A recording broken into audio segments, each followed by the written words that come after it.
तो लोगों के मन में तो शंका अब आ चुकी है कि 6 महीने बाद आखिर क्या होगा। 5 लाख तो मिलेंगे, लेकिन जिन्होंने 5 लाख से ज्यादा जमा किए हैं उनका क्या? बहुत सारे सवाल हैं, सवालों का जवाब देती है रिपोर्ट, देखिए।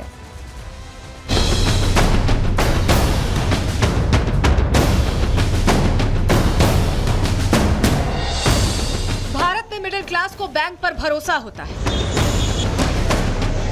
इस तबके की गाढ़ी कमाई चोरी ना हो जाए, इसलिए लोग अपना पैसा बैंकों में जमा करते हैं। लेकिन जब बैंक ही सुरक्षित नहीं हो तो आम आदमी का हाल ऐसा ही हो जाता है जैसे मुंबई में खड़ी इस भीड़ का हुआ है। न्यू इंडिया कोऑपरेटिव बैंक के लगातार बढ़ते घाटे को देखते हुए भारतीय रिजर्व बैंक ने इस पर 6 महीने का प्रतिबंध लगा दिया है। आरबीआई के बैंक से 1, 2 या 10 नहीं बल्कि 26 ब्रांचों पर रातों रात ताला लटक गया। सुबह हुई तो हजारों की संख्या में लोग बैंक के सामने पहुंच गए। ये लोग अपनी गाढ़ी कमाई निकालने पहुंचे थे। किसी को बेटी की शादी के लिए पैसा चाहिए तो किसी को दवाई के लिए, कोई अपने बच्चों के भविष्य को संवारने के लिए पैसा निकालना चाहता है तो किसी को रोजमर्रा के खर्चों के लिए पैसे की जरूरत है। लेकिन इस बैंक में इनकी सुनवाई करने वाला कोई नहीं है। इतना भरोसा था बैंक के ऊपर, अभी ये बैंक ही उठ गए तो हम बड़ी बैंक में भरोसा कैसा करेंगे? कल पैसा डाला तो कोई कुछ बोला नहीं, तो बोलना चाहिए ना कि बाबा इसी आगे वाली बात है। पैसे का ऐसा बोल रहे कि 6 महीने तक आपका मिल जाएगा, बोले अभी मिलना चाहिए। वो लोग बता भी नहीं रहे हैं कि वो लोग कितने दिन कैसे ऑपरेट करने देंगे। अगर एक टाइमलाइन गाइडलाइन दिया जाए तो लोगों को समझेगा। सब लोग पैनिक हो रहे हैं मेन तो ज्यादा। बैंक अपने वित्तीय घाटे को रिकवर करने में नाकाम रहा तो आरबीआई ने कड़े नियम लगाते हुए बैंक पर बैन लगा दिया। अब इस बैंक से ना तो कैश निकलेगा और ना ही लोन मिल सकेगा। बैंक पर ताला है, बाहर पोस्टर लटके हैं, ग्राहक परेशान है, लेकिन जवाब देने वाला कोई नहीं है। किसी के 10 लाख तो किसी के 50 लाख इस बैंक में फंस गए हैं और बैंक के बाहर 5 लाख के इंश्योरेंस का बैनर टांग दिया गया है। यानी अगर 6 महीने बाद बैंक बंद हो जाता है तो ग्राहकों को 5 लाख से ज्यादा 1 रुपया नहीं मिलेगा। पूरी रकम हासिल करने के लिए ग्राहकों को दर दर भटकना पड़ सकता है। जब व्यक्ति बैंक में पैसा रखता है तो ये सोच के रखता है कि पैसा सेफ है और कोई भी जरूरत है तो इमीडिएटली पैसा मिल जाएगा। मैं आरबीआई से रिक्वेस्ट करूंगा हर व्यक्ति को 50,000 रुपए का कम से कम इमरजेंसी विड्रॉल दिया जाए। आरबीआई के आदेश का असर सीधे तौर पर ग्राहकों पर पड़ा है। बैंक से ना तो पैसे निकलेंगे और ना ही जमा होंगे। हालांकि जिन बैंक वालों पर बैंक चलाने का जिम्मा था उनका वेतन, बैंक का किराया और बिजली का बिल पहले की तरह ही जारी रहेगा। यानी बैंक के खर्चे चलते रहेंगे और ग्राहक लाइन में खड़ा रहेगा। फिलहाल ग्राहकों के पास 6 महीने के इंतजार के अलावा कोई रास्ता नजर नहीं आ रहा। ऐसे में देखना ये होगा कि क्या 6 महीने बाद इस बैंक के वित्तीय घाटे में कमी आती है या ये बैंक हमेशा के लिए बंद हो जाता है। Bureau report, Republic Bharat. आपके मन में शायद ये भी सवाल होगा कि ऐसे अगर बैंक बंद होता है तो क्या होता है, किसका सबसे ज्यादा नुकसान होता है। चलिए जानकारी जल्दी से आपको देते हैं कि सबसे ज्यादा नुकसान यहाँ किसको उठाना पड़ता है इस तरह अगर बैंक अचानक बंद हो जाता है। चलिए बताते हैं आपको। दरअसल बैंक बंद होने से सबसे ज्यादा नुकसान हमारा और आपका होता है, यानी ग्राहकों का होता है।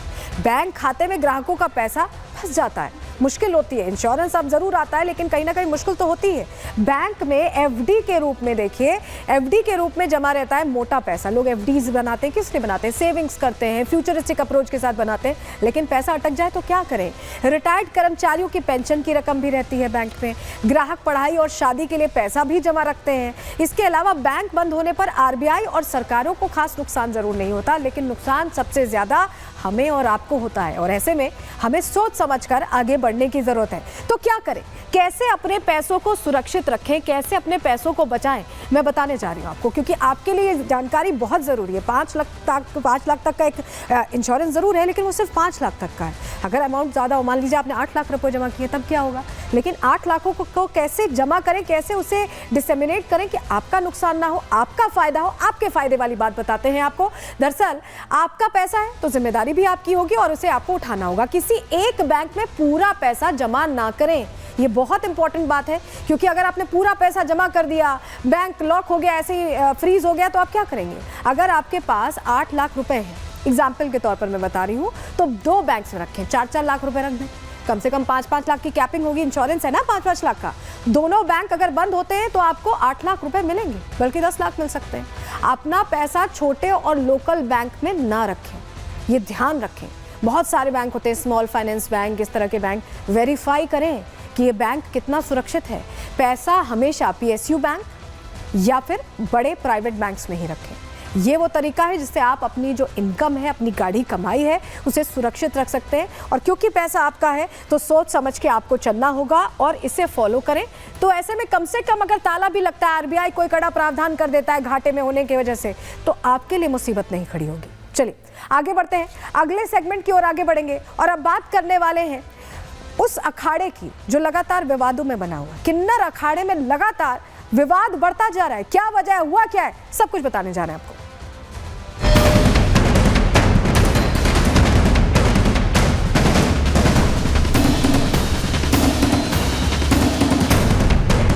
कल्याणी माँ जो है, महामंडलेश्वर जो है, उन पर हमला हुआ है, चाकुओं से हमला हुआ है। 8 लोग थे, उन्होंने आशीर्वाद लेने के लिए गाड़ी रोकी माता जी की, और गाड़ी रोकने के बाद में उन्होंने सबसे पहले माता जी के यहाँ डंडा मारा।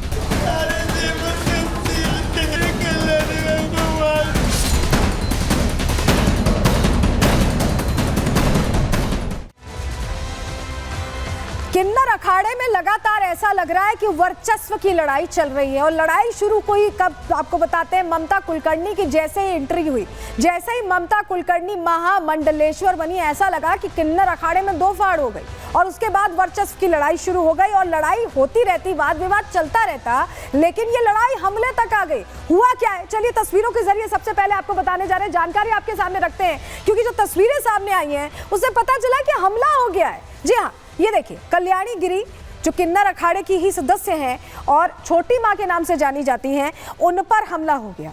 महामंडलेश्वर है ये और इन्हें अस्पताल ले जाना पड़ा है। तस्वीर आप देख रहे हैं अस्पताल ले जाते हुए। अगली तस्वीर देखिए, सिर्फ कल्याणी गिरी ही नहीं घायल हुई है महामंडलेश्वर, उनके साथ जो उनके शिष्य हैं वो भी चोटिल हो गए, उन्हें भी अस्पताल में भर्ती कराना पड़ा। आखिर हुआ क्या, ये जो रिफ्ट हुआ इसका ये नतीजा क्यों? क्योंकि जब से ममता कुलकर्णी आई है तब से कुछ ना कुछ हो रहा है। किन्नर अखाड़ा लगातार खबरों में बना हुआ है, चर्चा में बना हुआ है। तो यहाँ पर ये नौबत क्यों आई, क्यों अस्पताल में भर्ती होना पड़ा, हुआ क्या है? कल रात की घटना, चलिए आपको जल्दी से बताते हैं, जानकारी आपके सामने रख रहे हैं। हुआ क्या है, कल रात दरअसल बताया जा रहा है कि किन्नर अखाड़े की महामंडलेश्वर पर हमला हो गया। कल्याणी महामंडलेश्वर कल्याणी गिरी पर चाकू से हमला किया गया है और करीब आधा दर्जन लोगों पर हमले का आरोप लगा है। कल्याणी गिरी हमले में गंभीर रूप से घायल हुई, अस्पताल ले जाया गया, हमने आपको तस्वीर दिखाई। आरोपियों ने कल्याणी के जेवर भी लूट लिए। कल्याणी पर हमले से अखाड़े में हड़कंप मच गया है। कल्याणी गिरी का फिलहाल अस्पताल में इलाज जारी है। पुलिस ने केस दर्ज कर मामले की जांच भी शुरू कर दी है। तो ये जो घटना हुई पूरी, इसको लेकर कहीं ना कहीं समझ नहीं आ रहा कि अचानक ये अटैक कैसे हुआ, हमला कब हुआ, क्यों हुआ। बहुत सारे सवालों के बीच हमारी सहयोगी पहुंची कल्याणी गिरी से बात करने। उन्होंने क्या कहा, सुनो।